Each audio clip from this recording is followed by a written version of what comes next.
So, hi mga people! Today is a day, birthday na ng aming Lola Coco. So, ayan, kakatapos na namin bilhin yung mga kailangan namin gamitin. Pagdating pa nga namin sa bahay ni Lola, tawang-tawa kami kasi naman, 76 yung number na nabili namin, which is 77 para si Lola.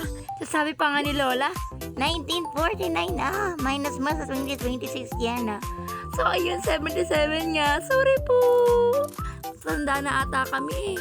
Ayan, balik tayo. Habang sila nagkagantuhan dyan, nakita ko itong puso ng lola ko na kumakain ng gulay. Wow, vegetarian yarn. Mas kumain pala muna kami bago kami mag-start mag-ayos. Kasi naman si Lola, hindi talaga tumitigilan. Hindi kami nakikita kumakain. Napaka-caring talaga ni Loli. So, ayan, nag-start na kayo magpabalon dyan. Hay nako, mga people, yan talagang machine na yun. Nakakatakot yan. Napakabilis niya magpalobo. Kaya ayun, takot ako. Pinagawa ko sa pamangkin at pinsan ko. Tingnan niyo mga reaction nila. Oo eh. Uy, ako din naman kasi nakakatakot talaga siya. Wala nga akong ambag eh. Tapos tawang-tawa ako kasi reaction ng pamangkin ko. Tingnan nyo. Wala pa. So ayan, nagsabi na sila ako palobo kasi naman itong pamangkin ko na isa-isa putukan kanina. So natakot siya.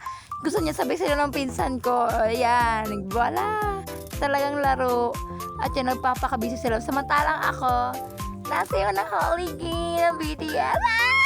Kasi naman ang ganda na niya, tinitiktok ng iba samantalang ako, di ko para tinitiktok. At yan nga, tawa-tawa kami kasi meron ditong Best OA Award, which is yung pinsan ko na yan. Ay, pamangkin ko pala. Ano ba? So, focus na ulit tayo. Ganyan na kadami mga napalawan namin. Wow, ready na for event. At pagod si ate ko. Eh, ito pala si Moana. Pinsan ko yan, tawa-tawa kasi ang cute-cute ni Moana dun. Nag-iba yung mukha. At yan nga, gustong-gusto na nila talunan yan. Sabi, puputok kaya to? Malamang puputok yan. Sayang lang yung bati palobo. I mean, yung inyong palobo, sayang effort nyo. As after that, umuwi muna kami sa bahay kasi mamaya pa yung event ng birthday na aming Loli.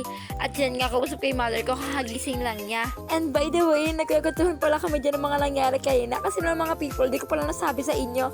Pero kanina, habang kami napapalobo, dumating yung aming Lola, which sa bahay ng tita ko. Doon kasi kami napapalobo, para nga surprise, diba? Tapos yun, mas na kayo mahuli, pero hindi. Magagaling mga apo niya. Woohoo!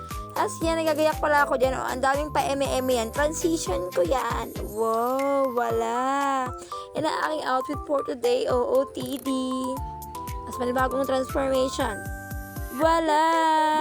Ano yan? Ikaw may birthday?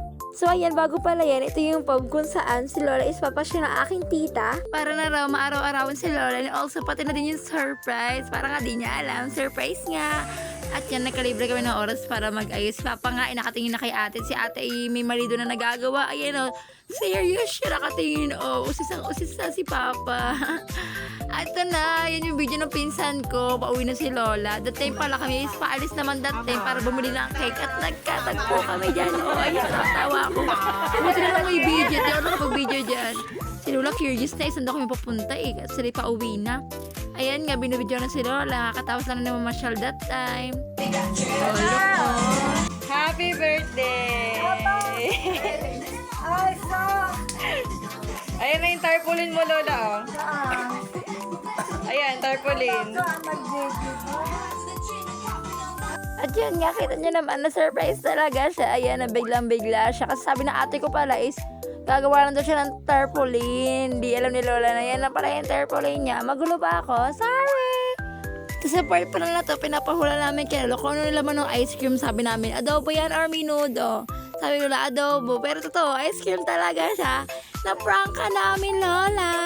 At yun nga, nakabalik na kami at nakabili na kami ng cake. Pinaupuan namin si Lola. Tapos, pagbabalo namin ng candle para sa kanyang 77 birthday. At yan nga, ina-explain ni ate yung candle yun. It's para bang fireworks. Kaya, ayan, si Lola nakaabang kung anong mangyayari, oh.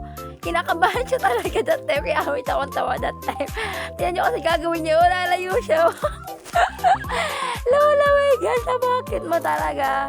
Lalayo pa siya. Grabe yung paglayo niya. Kasi natakot siya. Sabi niya, ay naku, baka yun ay sumabog sa akin. Ay naku, baka sumabog yan sa akin. Sige, ito, paparinig ko sa inyo. Sasabog na yan, Lola. Sasabog yan. Bakit mo tayo isa? Ubus na. Lola, ba't parang ang layo mo? Ayun na, Lola. Ayan na. ito na, balik tayo. Ito naman yung part na bibigyan na namin yung regalo ni Mother, which is yung pamaypay na may pera. Yan yung mangyayari. O, lukot. Grabe talaga. Paypay ka na, Lola. Paypay na. Buksan, Lola, buksan. O, pay-pay. O, paypay ka na. Pay-pay. Paypay.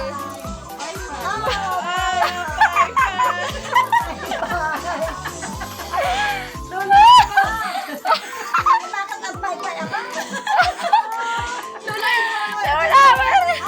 Pinapalas na ba? Nain na pay-pay. wow!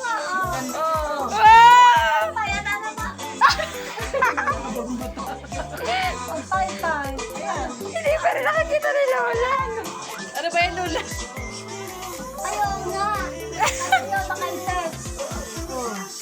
Wow! Social na paypay ni Lola. May purple. Ang ganda ng pamay. Tuwan-tuwa kami dyan dahil sa wakas na kayo din ni Lola yung pasurprise sa paypay. Wala! Grabe ano, sana all may violet. By the way, kaya pala wala ngayon yung mother ko kasi siya is OFW. Kaya yan, ibigay niya lamang siya ng present. At yan, nag-blow na si Lola ng candle. Tuwan-tuwa siya, oh. As naman yung part na, binadyo call siya ng mga apo niya.